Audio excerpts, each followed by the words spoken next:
Benedica a tutti. Questa puntata di Stupormundi è particolare, perché proprio questa settimana lo nostro settimanale Informazione fa 2 anni di vita. Infatti era il 23 di giugno del 2011, quando nasceva il numero 0 di Stupormundi. Benedica a tutti. La redazione della Sicilia e i siciliani aveva il piacere di presentarvi Stupormundi, l'UTG in lingua siciliana per i siciliani della Sicilia e di tutto il mondo.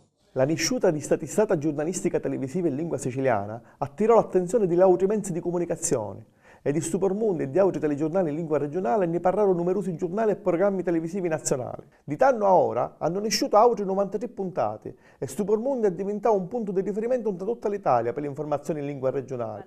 È un esempio di uso pubblico di questo tipo di lingue, secondo il volere dell'Unione Europea espresso nel Trattato Europeo European Charter for Regional or Minority Languages, firmato magari dall'Italia, ma poi di IDA mai attuato. Nelle giornate passate ci furono a Palermo importanti conferenze di economia. Nel suo servizio Filippo Albamonte ne dice di ciò così discorreva.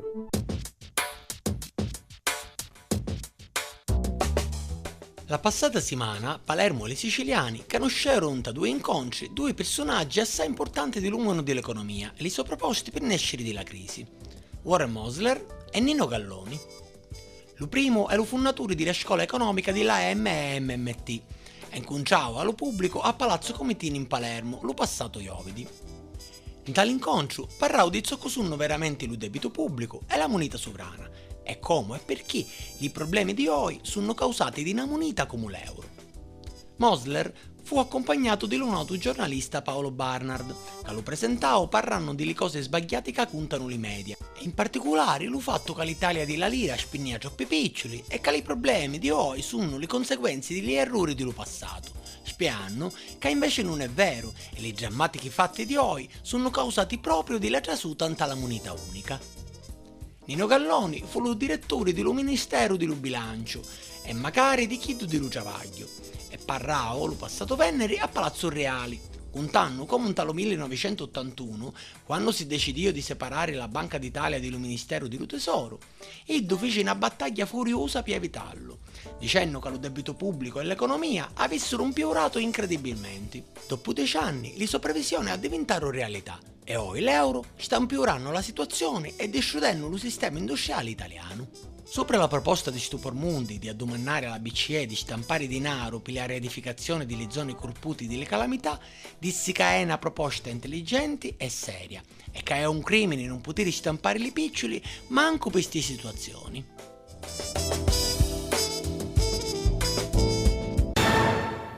Pagine di contaminazione in danno del popolo siciliano. Vediamo il servizio di Claudia Blesi. Lo degradamento dell'ambiente in Sicilia non è arrivato mai a un livello così basso, con incidenti continui in tali 5 raffinerie dell'arcipelago siciliano.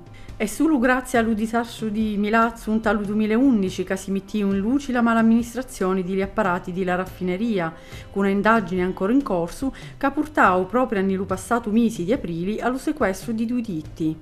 L'ennesimo disastro di Priolo, invece, l'ultimo sempre nello passato mese di aprile, provocò una lunga macchia rossa nello mare in faccia allo stabilimento di Lenichem, macchia che poi si scoprì essere i residui di ruggia. Lo disastro fa ricordare lo innaro di 2003, quando uno sversamento di mercurio 20.000 voti chiossai della soglia considerata tollerabile, secondo l'indagine della procura di Siracusa, tinciu di rosso lo mare nello stesso punto, provocando in tali anni appresso un aumento di malformazioni intralinionati, aborti spontanei, tumori. Casi succediti in tale triangolo industriale Preolu Austa Miliddi, una striscia di terra invilinata che ospita nel raggio di picca chilometri ben 5 raffinerie, Esso, Agip, Enichem, Isab, Gruppo Erg e Condea, ex Enichem Augusta SPA. Infine, l'ultimo disastro che succediu è quello della raffineria Eni di Terranova, lo 4 di giugno di quest'anno, con lo sversamento di picca chiossai di 1 tonnellata di greggio giunta alla foce di luciumi di Suteri a causa della vetustà degli apparati.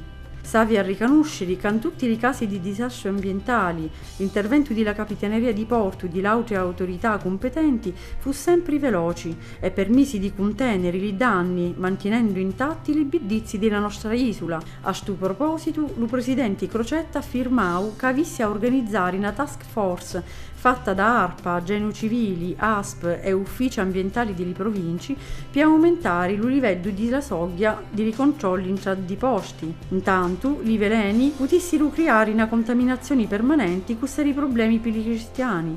E sono sempre più i siciliani che protestano contro la mala amministrazione del patrimonio energetico, adunandosi sempre più spesso che ci toccano i danni e i problemi, ma non la parte positiva. Il prezzo della benzina in Sicilia, per esempio, con tutti i danni per il territorio, è più alto rispetto al resto d'Italia e la costruzione di antenni di LUMUOS a Niscemi arrischia di impiorare la situazione dell'ambiente.